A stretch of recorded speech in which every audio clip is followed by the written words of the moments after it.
beliau kedua-dua ini adalah satu kubu dulunya.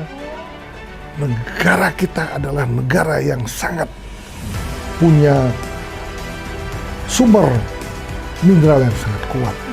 Apakah Anda mau meneruskan IKN yang sudah dicita-citakan oleh presiden kita pertama, presiden kita kedua?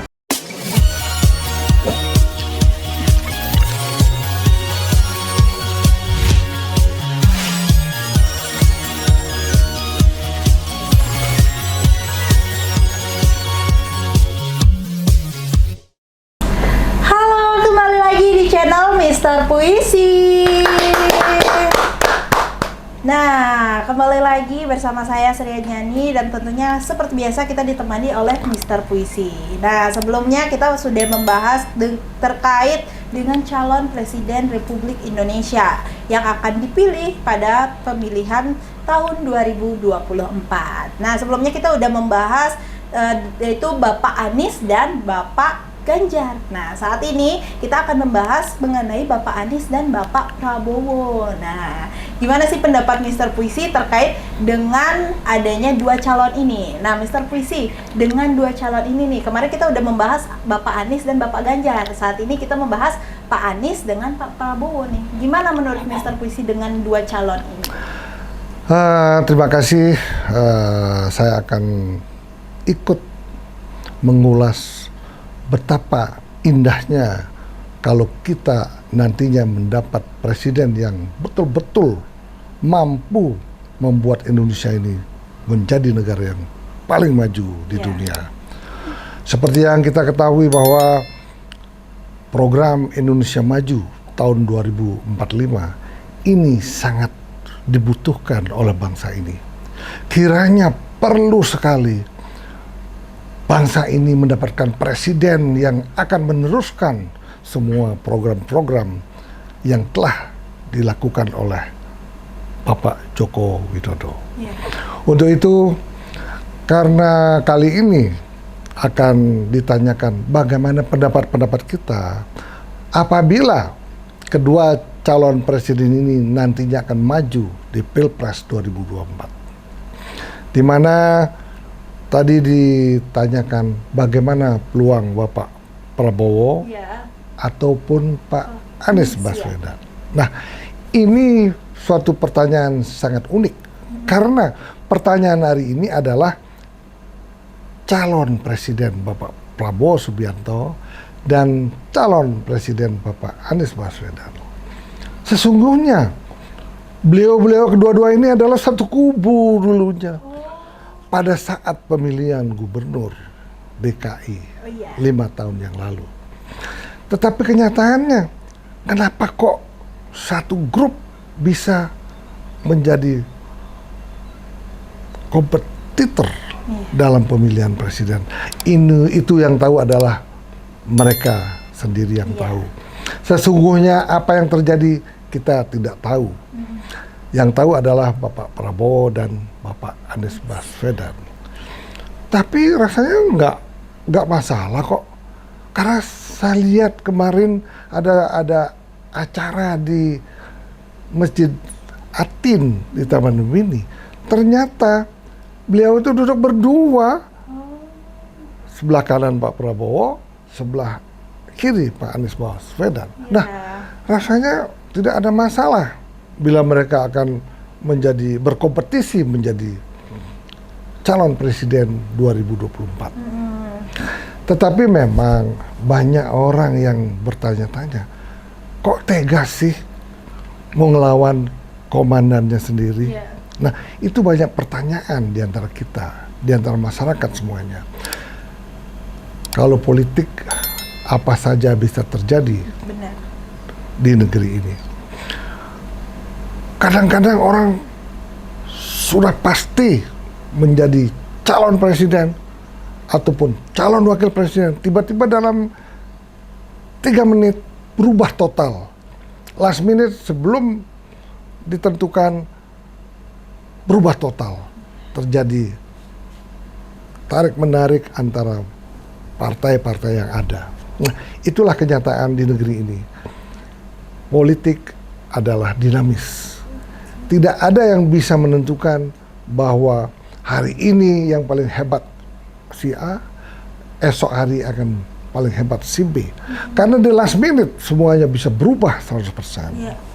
Nah, kalau kita bandingkan antara Pak Anies dengan Pak Prabowo, saat ini lembaga survei banyak menginformasikan kepada kita, Pak Prabowo saat ini masih di atas Anies Baswedan. Ya, kemudian Pak Anies di bawah Pak Prabowo. Nah, tetapi kalau Pak Anies digabungkan dengan Pak Prabowo, itu juga kurang menguntungkan kedua belah pihak. Karena apa? Kekuatan kedua calon ini adalah kebanyakan Jawa Barat, Sumatera, dan sekitarnya. Nah, maka perlu apabila Pak Anies ini akan menjadi calon presiden, Pak Anies ini perlu mendapatkan calon wakil presiden yang berasal dari daerah Jawa Timur. Demikian juga Pak Prabowo, apabila akan menjadi calon presiden, beliau ini harus juga mendapatkan calon wakil presiden yang kuat untuk Jawa Tengah dan Jawa Timur. Kalau ini terjadi, keduanya ini akan bertarung sangat hebat. Nah, apabila nantinya Ganjar tidak ada yang mencalonkan dari partai yang PDI dan partai lain, tidak ada yang bisa mencalonkan, itu peluangnya Ganjar pasti akan ditarik oleh salah satu, oleh Pak Anies maupun oleh Pak Prabowo. Nah, itu peluang bagi Pak Ganjar Pranowo untuk menjadi wakil presiden, bukan menjadi presiden. Karena apa? Kalau Pak Ganjar tidak diusung oleh PDI, berarti dia tidak punya partai. Dia hanya punya popularitas dan punya nama. Tetapi semuanya itu akan ditentukan oleh program kerja masing-masing. Kiranya bila mau menjadi presiden, silahkan susun program mulai saat ini. Misalnya, negara kita adalah negara yang sangat punya sumber mineral yang sangat kuat. Bagaimana sumber mineral yang sangat kuat ini tidak dikuasai oleh asing? Satu itu. Yang kedua, bagaimana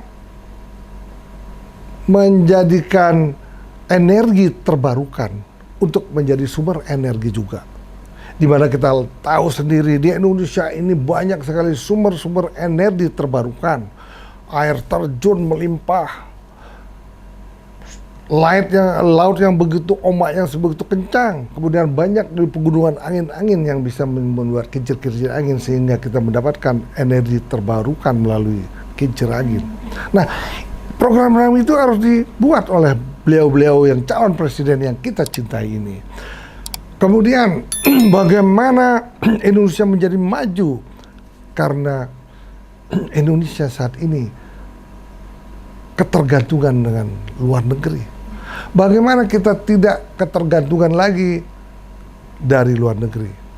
Terus bagaimana mengolah sampah yang begitu hebat mencemari bumi Indonesia ini. Karena apa? Bayangkan saja, negeri Singapura sendiri, negeri yang sangat kecil itu bisa mengolah sampah menjadi sumber energi. Kenapa kita tidak? Negara ini kita kaya dengan sumber energi, kita kaya dengan mineral, dan kaya dengan energi terbarukan. Kenapa kita tidak bisa melakukan hal ini? Kenapa pelabuhan-pelabuhan di dunia ini dikuasai oleh negara kecil seperti Singapura? Kenapa tidak dikuasai oleh bangsa Indonesia ini yang terdiri dari sekian ribu pulau? Nah, untuk itulah program-program yang sangat menarik itulah yang akan memenangkan calon presiden yang akan datang. Silakan Bapak-Bapak sekalian, adu program Anda pada saat debat politik yang akan diadakan sebelum pemilu yang akan datang. Nah, itulah kiranya yang perlu diperhatikan. Jangan hanya mencari massa kiri kanan tapi tidak punya program.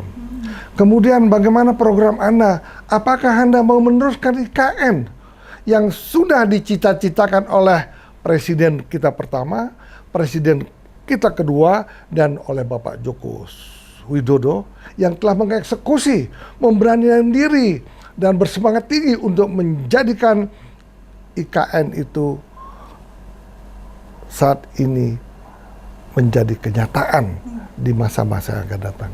Nah, apabila program-program yang baik itu nanti pada saat debat semua di-delete, percayalah orang akan tidak simpatik lagi. Bagaimana program-program Anda selain untuk meneruskan IKN, bagaimana mengadakan sebuah perubahan-perubahan di bidang hukum, di bidang pertanahan, dan di bidang lingkungan hidup, sehingga kita bisa hidup sehat, walafiat, bumi semakin terang, semakin bersih, oleh karena bangsa Indonesia sendiri, gitu loh.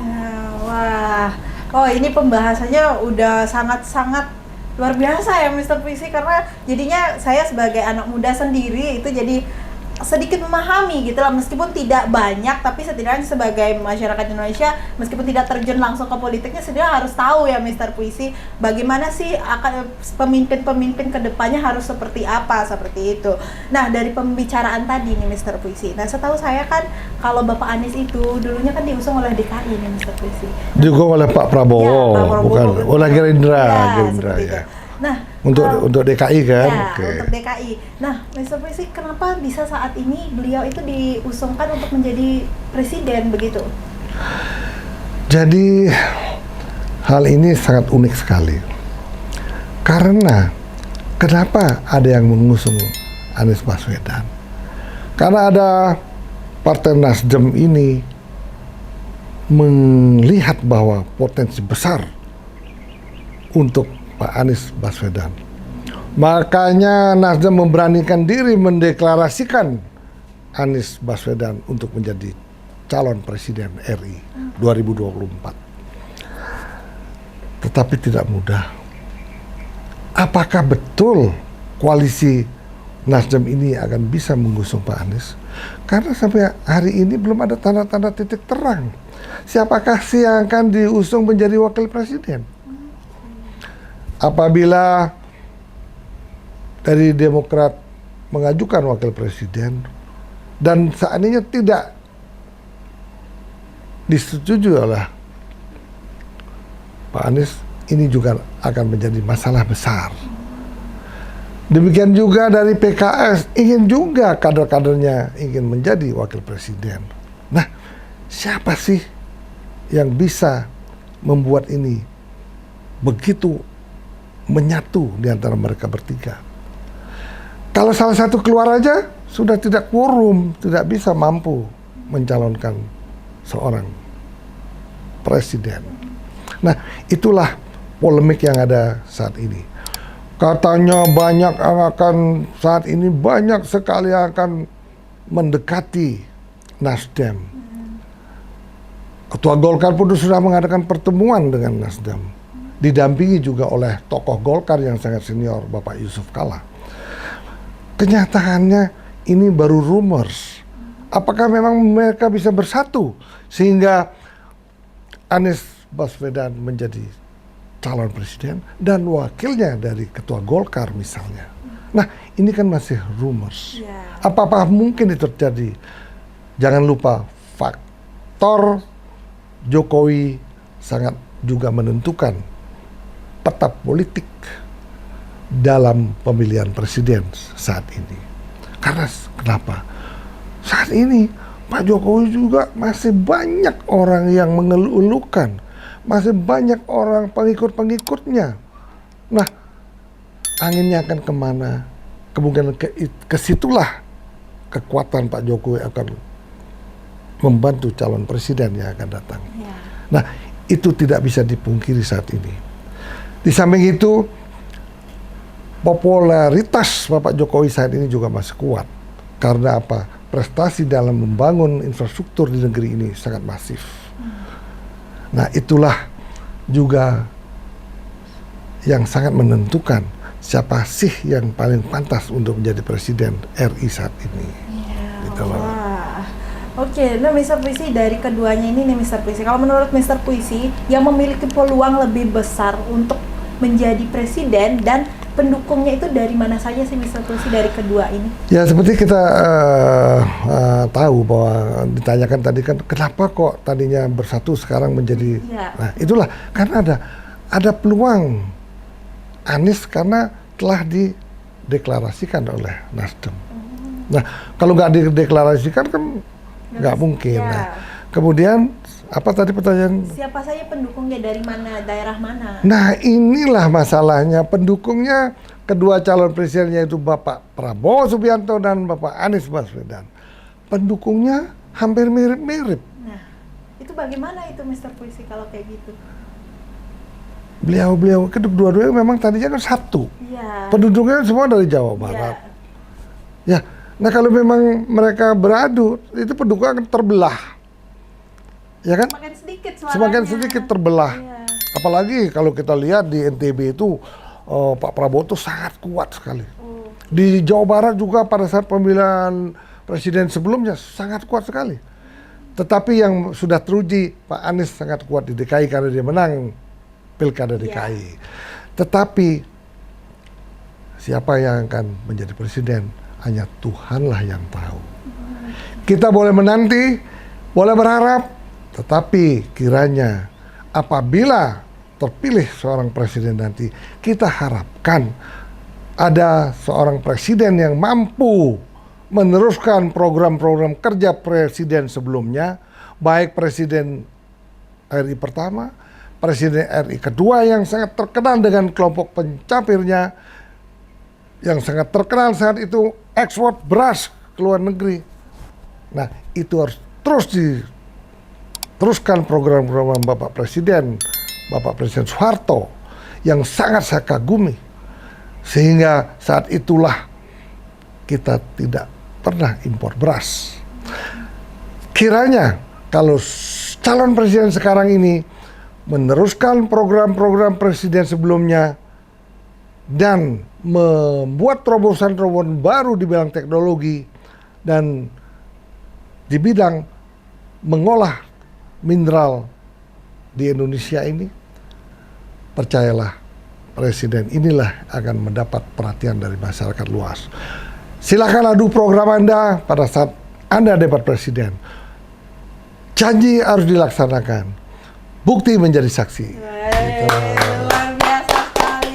Wah, pembahasan kita kali ini udah panjang nih Mister Puisi. Kita juga sudah mendapat informasi yang luar biasa serta mungkin harapan bagi para masyarakat Indonesia terkait program-program yang akan dibuat oleh calon presiden yang akan dipilih pada tahun 2024 mendatang. Nah, buat teman-teman di rumah, semoga informasi ini bermanfaat untuk kalian semua. Jangan lupa like, komen, dan subscribe channel Mister Puisi. Sampai jumpa kembali. Bye-bye. Tepuk tangan.